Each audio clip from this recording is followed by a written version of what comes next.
कहानी की शुरुआत एक स्पेसशिप से होती है जो कि अभी मंगल ग्रह पर एक अजीबोगरीब ब्लैक स्फीयर पर रिसर्च करने जा रही थी। दरअसल ये स्फीयर अचानक से ही मंगल ग्रह के करीब नासा को डिटेक्ट हुआ था, जिसके लिए अब वैज्ञानिकों के एक क्रू को उसी की जांच के लिए भेजा जा रहा है, जो कि पिछले 8 महीनों से क्रायोस्लीप में थे। अब इन्हीं में से एक एस्ट्रोनॉट थी कार्ला, जो कि पृथ्वी पर अपने आखिरी दिनों को याद कर रही है। दरअसल अब पृथ्वी तबाही की कगार पर है। इतने सारे लोगों के लिए पृथ्वी पर रिसोर्सेज बचे ही नहीं है। वहीं कार्ला की बेटी और उसकी माँ एक एक्सीडेंट में मारी गई थी और उसी के बाद कार्ला मंगल ग्रह के इस मिशन पर आ गई। अब कार्ला का शिप मंगल ग्रह के पास पहुंच चुका था, जहां कार्ला सबसे पहले क्रायोस्लीप से उठती है और मिशन की तैयारी के लिए अपने रूम में जाने लगती है। वहीं उसके रूम में उसकी बेटी और उसकी माँ की फोटोज हर ओर लगी हुई थी। वहीं अब तक बाकी का क्रू भी उठ चुका था, जिनमें से थे टेज, शॉन, उल्फ और आखिर में साई। दरअसल साई कोई वैज्ञानिक नहीं, बल्कि वो तो एक मशहूर सोशल मीडिया व्लॉगर है, जिसकी की काफी बड़ी फैन फॉलोइंग है और वो तो सिर्फ स्पेस में घूमने के लिए शिप पर आया है। अब यहाँ से कार्ला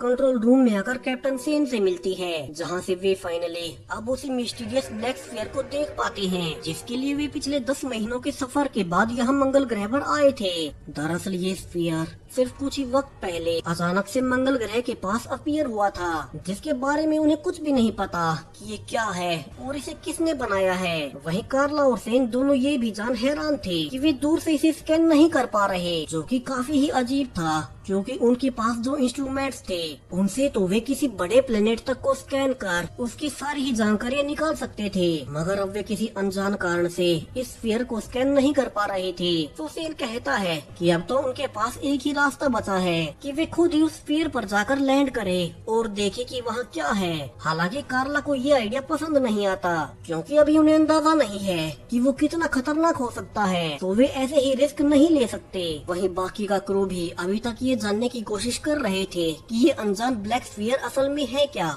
और किस मटेरियल से बना है। वहीं अब कुछ देर बाद नासा का हेड वेंस सबको पृथ्वी से ही होलोग्राम टेक्नोलॉजी से बात करता है और बताता है कि सारे ही पृथ्वी वासियों की नजर उन्हीं के मिशन पर है और हर कोई जानना चाहता है कि वो ब्लैक स्फीयर है क्या। अब कार्ला उन्हें रिपोर्ट करती है कि अनजान कारणों से उनके शिप के सेंसर्स उस स्फीयर को स्कैन नहीं कर पा रहे, जिसके बाद अब वेंस कहता है कि ये स्फीयर इंसानी इतिहास की अब तक की सबसे बड़ी मिस्ट्री है और चूंकि पृथ्वी वैसे भी तबाह हो रही है, तो क्या पता उन्हें इस स्फीयर से एनर्जी का कोई सोर्स ही मिल जाए। तो उन्हें जल्दी से रिस्क लेकर उस स्फीयर पर खुद जाकर देखना होगा कि वो क्या है, जिसमें कि शिप की एआई इमेज उनकी मदद करेगी। तो अब वहाँ निकलने से पहले सब लोग अपने अपने फैमिली से बात करने रूम में जाने लगते हैं, मगर अब अचानक से कार्ला पाने लगती है कि उसे अपनी मरी हुई माँ और बेटे की आवाजें सुनाई दे रही है। वहीं साई के साथ भी कुछ ऐसा ही हो रहा था। यहाँ दोनों अभी नहीं सब में परेशान ही थे कि वे अचानक से पाते हैं कि उस ब्लैक स्फीयर से कोई बड़ी एनर्जी बीम आकर उनके शिप से टकराई है, जिससे कि अब उनके शिप के सारे ही कम्युनिकेशंस पृथ्वी से अपने बेस से टूट गए हैं।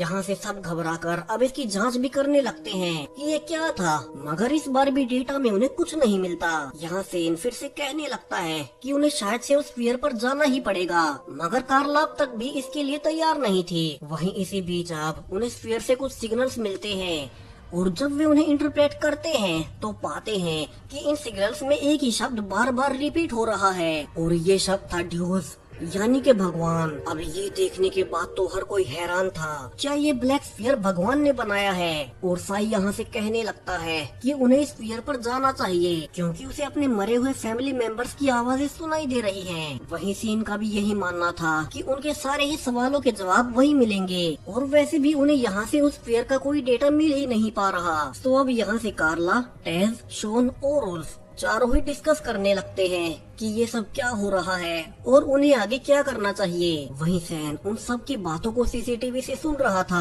वहीं चारों के विचार अलग अलग थे। जहां कार्ला का मानना था कि ये कोई भगवान नहीं हो सकता और हो सकता है कि इसे किसी एलियन लाइफ फॉर्म ने बनाया हो और वे इंसानों को धोखा देने के लिए खुद को भगवान कह रहे हो।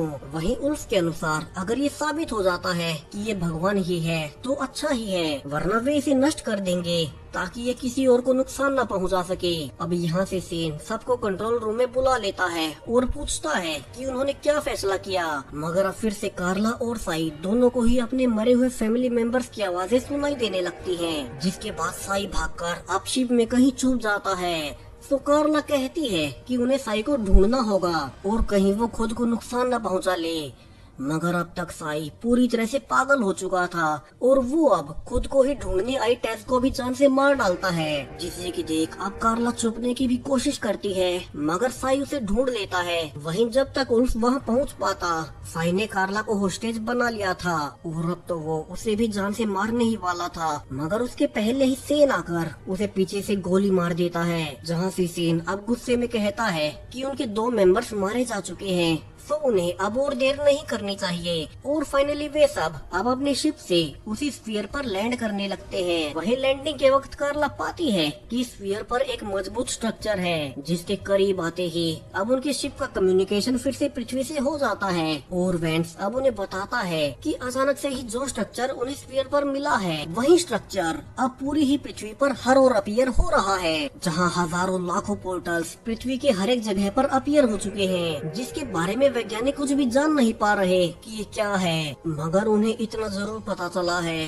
कि उन सारे ही स्ट्रक्चर का स्टार्टिंग पॉइंट यही स्फीयर है, तो उन्हें वहां जाकर पता लगाना होगा कि ये क्या है। अब यहाँ से उल्फ और कार्ला स्फीयर पर उतरने का डिसाइड करते हैं, मगर शॉन कहता है कि वो भी साथ चलेगा क्योंकि वो मैटर को अच्छे से डाइसेक्ट कर सकता है। तो अब यहाँ सेन को यही स्पेसशिप में छोड़कर तीनों नीचे स्फीयर पर उतर जाते हैं। यहाँ कार्ला अभी ये देख हैरान थी कि यहाँ का मैटर काफी ही वियर्ड है और ऐसा मैटर उन्होंने पहले कभी नहीं देखा था। जहाँ से आगे बढ़ने पर अब वे पाते हैं कि स्ट्रक्चर पर किसी प्रकार का रास्ता बन रहा है, जिससे कि कुछ लाइट उन्हें अपनी ओर बुला रही थी। वहीं वहाँ से लगातार सिग्नल्स भी आ रहे थे, जिन्हें की उनकी एआई इमेज ट्रांसलेट करके सबको बताने लगती है कि वो लाइट सबको अपनी ओर बुला रही है और कह रही है कि वे इस ब्रह्मांड के क्रिएटर की ओर से उन सभी को आमंत्रित करते हैं। दरअसल यूनिवर्स के क्रिएटर ने ही इंसानों को इतना दुखी देख ये फैसला लिया है कि वे सब अब उनके पास आ सकते हैं एक नई दुनिया में जहाँ कोई दुख नहीं होगा। और इसके लिए कार्ला अंदर आकर इस नई दुनिया को देख सकती है और फिर वापस जाकर इंसानों को बता सकती है कि वे अपने ओरिजिनल क्रिएटर के पास उन्हीं पोर्टल से चले जाएं, जो कि पृथ्वी पर हर जगह अपीयर हो चुके हैं। अब कार्ला कहती है कि उन लोगों का क्या जो कि इन पोर्टल्स के जरिए नहीं जाना चाहते और पृथ्वी पर ही रहना चाहते हैं। मगर अब आगे से जवाब आता है कि ये स्फीयर यहाँ से ब्लैक होल में तब्दील हो जाएगा और फिर पूरी पृथ्वी के साथ साथ इस सोलर सिस्टम को ही निकलकर सब कुछ शून्य हो जाएगा। अब यहाँ से शिप से सेन कहता है कि कार्ला को अंदर जाकर देखना चाहिए कि वहाँ की दुनिया कैसी है। तो कार्ला अब उसी पोर्टल में जाने लगती है और यहाँ वो ये देख हैरान रह जाती है कि इस दुनिया में सब कुछ कितना शानदार था। एक बेहद ही खूबसूरत गोल्डन सिटी जिसमें उसे अपनी बेटी फिर से दिखाई देती है और वो उससे मिलने के लिए भागने लगती है, मगर वो उससे मिल पाती उसके पहले ही पोर्टल फिर से बंद हो जाता है और कार्ला यहाँ से खुद को फिर से शिप में पाती है, जहाँ पर वो बौखला चुकी थी और पूछने लगती है कि वो यहाँ कैसे आई। अब यहाँ उल्फ उसे बताता है कि वो उस पोर्टल से बाहर निकली जहाँ वो कुछ भी बोल नहीं रही थी और फिर वो वहीं बेहोश होकर गिर पड़ी, जिसके बाद वो उसे वापस से शिप में ले आए। वहीं शॉन ने वहाँ उन्हीं आवाजों से प्रभावित होकर हेलमेट उतार दिया और वहीं मारा गया। वहीं अब वेंस कार्ला से कहता है कि पूरी पृथ्वी उससे जानना चाहती है कि उसने वहाँ क्या देखा था और क्या सच में भगवान ने उनके लिए एक बेहतर दुनिया बनाई है। यहाँ से कार्ला अब उन्हें बताने लगती है, मगर उसे बीच में लगता है कि कुछ तो गलत हो रहा है, तो वो कैमरा पर अपनी फैमिली के वहाँ जिंदा होने की बात छुपा लेती है और कहती है कि अभी उसकी तबीयत ठीक नहीं है। जहाँ से वेंस अब उसे आराम करने का कहकर कॉल काट देता है। वहीं कार्ला कहती है कि उसे फिर से नीचे जाना है, मगर उल्फ के अनुसार वे तो ऑलरेडी पृथ्वी पर जाने के लिए लॉन्चिंग की तैयारी कर रहे हैं। यहाँ कार्ला हैरान थे कि वे वापस क्यों जा रहे हैं, जबकि उन्हें तो और जानना चाहिए कि इस स्फीयर पर है क्या। अब उल्फ कार्ला को रूम में ले जाते वक्त एक ऐसी जगह लाता है जहाँ सीसीटीवी कैमरास नहीं थे और वहाँ वो उससे पूछने लगता है कि उसने वहाँ क्या देखा था, जो वो कैमरा पर बताने को तैयार नहीं थी। अब कार्ला कहती है कि जब उसने बताना शुरू किया तो पाया कि उनके हेड वेंस और कैप्टन सेन दोनों को ही पहले से पता था कि वो क्या कहने वाली है, जैसे कि इन सब के पीछे उनका कोई बड़ा प्लान हो और वे चाहते हो कि कार्ला वो सब कुछ कैमरा के सामने कहे, और इसी के लिए वो बीच में ही रुक गई थी। मगर वे ऐसा कर क्यों रहे हैं, उन्हें सब कुछ जानना होगा। और यहाँ से कार्ला अब सैन के रूम में जाकर तलाशी लेने लगती है, जहाँ पर उसे कुछ फाइल्स और एक गन मिलती है। अब कार्ला पाती है कि उल्फ कोई वैज्ञानिक नहीं बल्कि एक सोल्जर है, एक प्राइवेट हिटमैन। तो अब वो गन पॉइंट पर उल्फ से पूछने लगती है कि नासा एक सोल्जर को स्पेस मिशन पर क्यों भेजेगी, जहाँ से उल्फ कहता है कि उसे हेड वेंस ने शिप में सब कुछ शांत रखने के लिए भेजा था ताकि यहाँ कोई वोलेंस ना हो। मगर यहाँ वो वेंस के कहने पर उसके काम कर रहा था और उसी ने नीचे शॉन को भी जानबूझकर मारा था। तो अब कार्ला उसे कंट्रोल रूम में ले जाने लगती है, जहाँ वेंस अब फिर से ऑनलाइन आकर कार्ला को बताने लगता है। और यहाँ से कहानी का सबसे बड़ा ट्विस्ट आता है। वेंस कहता है कि कार्ला ने गेट के उस पार हेवन देखा था। दरअसल वो सब कुछ उसी ने प्लान किया था ताकि कार्ला को लगे कि सच में कोई भगवान है और उसने उनके लिए एक बेहतर दुनिया बनाई है, जहां कार्ला के कहने पर पृथ्वी पर मौजूद करोड़ों लोग उन्हीं पोर्टल में जाने लगे। अब यहाँ से वेंस उसे कुछ और बता पाता। उसके पहले ही कैप्टन सेन कार्ला पर अटैक भी करता है, मगर कार्ला उसे गोली मार देती है। हालांकि इसी बीच वो खुद भी घायल हो गई थी। मगर अब यहाँ वो उल्फ को भी गोली मारने ही वाली थी, मगर उल्फ कहता है कि बेशक वो एक हिटमैन था और वेंस के कहने पर यहाँ आया था, मगर उसे इस सारी सच्चाई के बारे में कुछ नहीं पता और अब वो भी सच्चाई जानना चाहता है। तो कार्ला अब उस पर भरोसा करती है और उल्फ कार्ला को फर्स्ट एड देने लगता है, जहां कार्ला कहती है कि उन्हें फिर से स्फीयर पर जाना होगा, मगर वे वहां नहीं जा सकते क्योंकि उनके शिप का कंट्रोल एआई मिज के पास है, जिसे कि उनका हेड वेंस पृथ्वी से ही कंट्रोल करता है। अब उल्फ के अनुसार वो शिप को मैनुअली ऑपरेट तो कर सकता है, मगर इसके लिए उनके शिप के बड़े हिस्से को अलग करना होगा। मगर ऐसा करने के बाद वे फिर से पृथ्वी पर वापस नहीं जा पाएंगे। वहीं अगर वे छोटे मॉड्यूल से पृथ्वी पर जाने की कोशिश करेंगे तो इसमें उन्हें 6 साल से ज्यादा का वक्त लगेगा। तो उन्हें सोचना होगा कि वे आगे क्या करें। अब कार्ला यहाँ से कंट्रोल रूम में आकर वेंस से पूरी सच्चाई पूछने लगती है और वेंस उसे रिवील करता है कि ये पूरा ही स्फीयर सब कुछ उसी ने बनाया है, जिसे कि एक स्पेशल मटेरियल से बनाया गया है, जिसके बारे में उन्होंने किसी को भी नहीं बताया।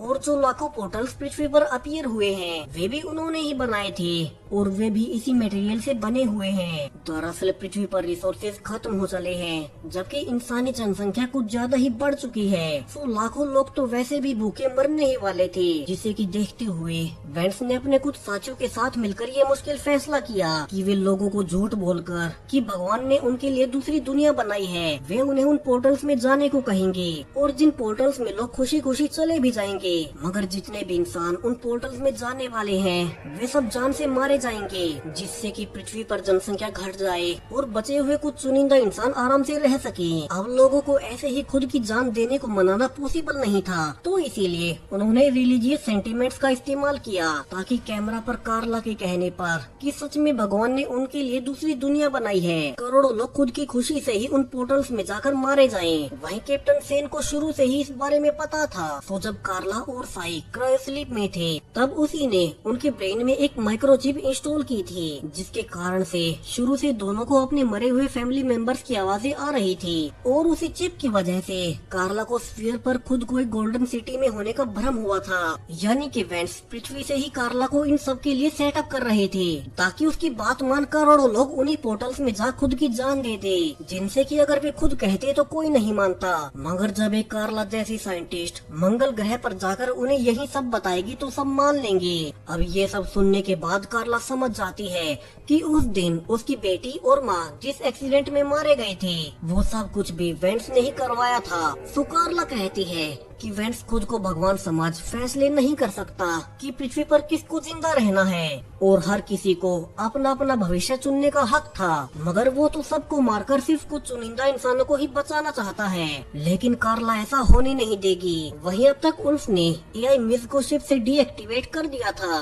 तो जब वेंस कार्ला की बातों से गुस्सा होकर एआई को ये शिप यहीं ब्लास्ट करने को कहता है तो एआई मिस कुछ नहीं कर पाती, क्योंकि उल्फ ने उसे पहले ही ओवरराइड कर दिया था। वहीं अब वे शिप के बड़े हिस्से को अलग कर उस स्फीयर को ही नष्ट करने का फैसला करते हैं ताकि पृथ्वी से वे लाखों पोर्टल्स नष्ट हो जाएं। लेकिन अगर उन्होंने ऐसा किया तो इसमें दोनों यही मारे जाएंगे, जहाँ से अब वुल्फ कहता है कि वो खुद की सैक्रिफाइस देने को तैयार है। तो कार्ला को छोटे शटल से पृथ्वी पर जाकर सबको सच बता देना चाहिए और वो बड़े पार्ट को इस स्फीयर से टकरा उसे नष्ट कर देगा। और कार्ला इसके लिए मान जाती है, जहाँ से अब कार्ला पृथ्वी की ओर निकल पड़ी थी, जबकि उल्फ अब स्फीयर पर शिप को टकरा ब्लास्ट कर देता है, जिसमें कि वो खुद भी मारा गया था। मगर यहाँ उसने पृथ्वी पर करोड़ों लोगों की जानें बचा ली थी। वहीं अब कार्ला पाती है कि इस छोटे से शटल से उसे पृथ्वी पर पहुंचने में पूरे 7 साल का वक्त लगने वाला है। और इसी के साथ ये कहानी अब यहीं खत्म हो जाती है। सो किस किस को लगा था कि वो स्फीयर सच में भगवान नहीं